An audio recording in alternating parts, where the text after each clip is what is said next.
अस्सलाम वालेकुम भाईजान, मेरे पास स्पेन का परमानेंट ईयू कार्ड है और मैं कुक हूँ, पाकिस्तानी खानों का कड़ी का प्रोफेशनल हूँ। जर्मन में पेपर चेंज करवाने हैं। तू वीर तेरा तो मसला हल करिए। लिख नंबर 00491601800594। ठीक है। इन्हां दा नाम है वीर सरफराज बिली फील्ड है। इन्हां कुक चाहिए है। ठीक है। और तू इन्हां नाल राबता कर लिया, उन्होंने दसी कि ज़हीर ने मैंने नंबर दिता है। ठीक है। तेरे भरा रैश भी लब्बे दी। ठीक है। कम भी लब्बे दा, पेपर भी चेंज हो जान दे। तेन इस कार्ड ते जस्त भी है ते चस लै वीर, अपने बच्चों वास्ते कमा ते भरा दुआवां दें। अल्लाह पाक खुश रखे तेन। अस्सलाम वालेकुम भाई, आप सही कह रहे हो, पर आपको एक बात बताता हूँ। इटली की जो फॉर एवर होती है वो ईयू वाला मिलता है, इसलिए काफ़ी इटली के दोस्त राइट कह रहे हैं। बिल्कुल वीर है, वजह हो सकती है जिस वजह तो इत्थे इख्तलाफ पाया जा रहा है। अगर इटली वाले पहला फॉर एवर जरा मतलब फॉर एवर मिलता है सिंपल, वो ईयू फॉर एवर मिलता है तो फिर वीर तुहानू जास्ते तुसी आके काम कर सकते हो, फिर कोई इख्तलाफ नहीं है। लेकिन नॉर्मल जितना भी यूरोप है वो इत्थे जर्मनी भी जरा कार्ड मिलता है फॉर एवर का, वो ईयू नहीं होंदा। वो वास्ते एक्सट्रा उन्होंने कहना पौंदा है कि मैंने ईयू कार्ड चाहिए। वो वास्ते तुसी फॉर एवर अगर होवे तो सिर्फ कन्वर्ट हो जाता है। वो वास्ते एक्सट्रा जदाद मज्जी गाई शो नहीं करानियां पौंदियां हैं। बस यही मसला सी। अपने अपने कार्डां ते वेख लो, अगर ईयू कार्ड लिखे है तो फिर तुहानू इजाजत है, फिर कोई मसला है नहीं। तो हुण ये गल जिहड़ी हाज़रीन उत्ते ये फर्ज है कि वो जिहड़े गैर हाज़र ने उन्हां तक ये गल पहुँचा देन ताकि ये इख्तलाफ खत्म हो जाए। बहुत शुक्रिया वीर जी, तुसां ये क्लीयर किया है। जनाब, इंफॉर्मेशन देने से पहले खुद ला पढ़ लिया करो। फॉर एवर ईयू कार्ड ही होता है। वीर पहले जड़ा कच्ची कराइस विच कैबिनेट्स ला पढ़े है, फिर उस तो बाद पक्की कराइस विच जड़ा नहीं 10 साल ला पढ़े है, फिर हुण 10 साल ज़ेल्फ स्टैंडिश हो गए करदियां। तो जर्मन विच जिस बंदे नूं भी वीज़ा लभे है वो वीर पहलो ला पढ़दा है तो फिर ही हुण लभे है। ला जिस भी हुण समझ आ रही है उतनी देर तक मठा मठा हुण फिर वो वीज़ा देंदे ने।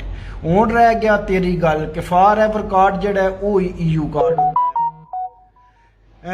वीर फॉर एवर कार्ड जड़ा है वो ईयू कार्ड इतना की होंदा है कि वो उत्ते तुसी यूरोप विच किसी जगह ते भी आके 3 महीने जड़ा नहीं वो झग मार सकते हो, लेकिन पक्का रह नहीं सकते हो, ना ही तुहानू काम करने की इजाजत होंदी है। तकरीबन मैं 12-14 बंदियां दे पेपर जड़े नहीं वो चेंज करवा बैठा। ठीक है। और मैंने इस चीज़ का बड़ी चंगी तरह पता है कि सिर्फ यूरोपियन यूनियन जड़ा कार्ड है वो उत्ते भाई जी काम की इजाजत लभदी है। बाकी तुसी फॉर एवर लैके पौंदे फिरो। इत्थे कई वीर ने जेडे फॉर एवर लैके आए होने ने। ठीक है। उन्हें ट्राई भी की होनी है और उन्होंने काम की इजाजत नहीं लभी होनी है। ठीक है। ये इन्फॉर्मेशन बिल्कुल ठीक है वीर, ते मेरा ख्याल है कि काफ़ी है तेरे सवाल का जवाब। अंकल जी, सुना है हाउस बिल्डिंग करने के बाद भी पेपर मिल जाते हैं। जी वीर जी, तुसा बिल्कुल 100% ठीक सुनिया। ठीक है। मेरा ऑर्डर भी आ गया। बहरहाल तुसा 100% ठीक सुनिया वीर जी। कई मुड़िया इतने हाउस बिल्डिंग की है ड्रेस्टन के अंदर भी, और उन्होंने पेपर भी लभ गए ने। हाउस बिल्डिंग करने नाल भी लभ जाते हैं, तुसी काम करो तो भी लभ जाते हैं। काम अगर तुसी कर रहे हो 18 महीने की वो तुहानू जिहड़ी डोल्डंग जी आरबाइट बेशेफ्टिगों की डोल्डंग वो लभ जाती है, तो उस तो भी कन्वर्ट हो जाती है। कुछ की जाए हिम्मत तो फिर चौधरी कोई ना कुछ हो जाता है। बरले तू गल बिल्कुल 100% ठीक सुनी है।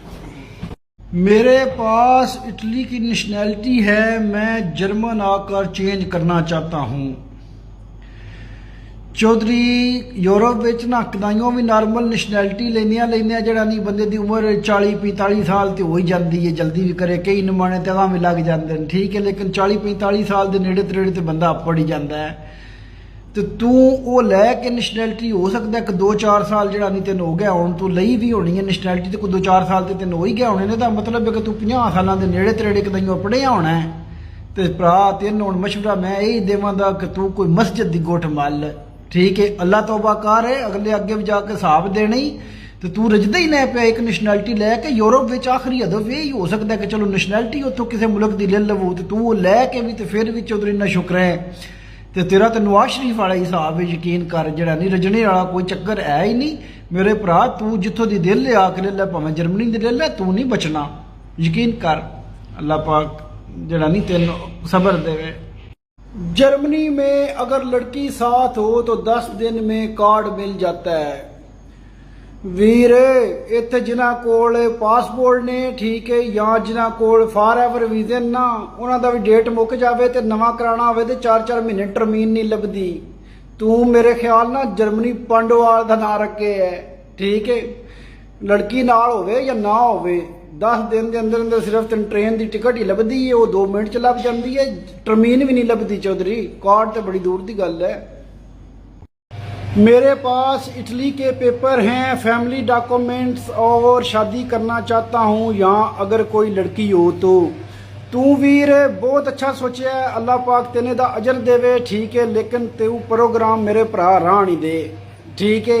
ਉਹਦੀ वजह कि पेपर इत्थे भी जर्मन ਵਿੱਚ भी बहुत सारे बंदियां को हैं ने, शादियां भी निमाने सारे करना चाहते ने, ठीक है, लेकिन ये कि लड़की कोई नहीं है। तू सिर्फ एक काम कर सकना है, जे अगर जड़ा नहीं तू नेकी करना चाहे तो कोई लड़का तेन ढूंढ देने, ठीक है, तो वो पेपर निमाने दे सीधे करा दे, नहीं तो लड़की वाली गल भुल जा चौधरी। इतने सारे छड़े ने, ठीक है, साड़ी दुकानदारी में कोई एक अद्धी लड़की है, वो भी पता नहीं असल भी है कि नहीं, तो वह भी निमाणी जी को कमेंट्स कर लेंदी है, सारे वो पिछे भज वगते हैं, वो कमेंट्स का जवाब देने, ठीक है। हालांकि दुकानदारी मेरी है तो मेरे को इजाजत भी नहीं लेंदे, तो तू मेरे भरा रान दे, जो कुछ जना आने तो तेन ढूंढ देने, किसी के सिर नेकी कर दे, उन्हें वो पेपर सीधे करा दे, नहीं तो शादी जा पाकिस्तान कर।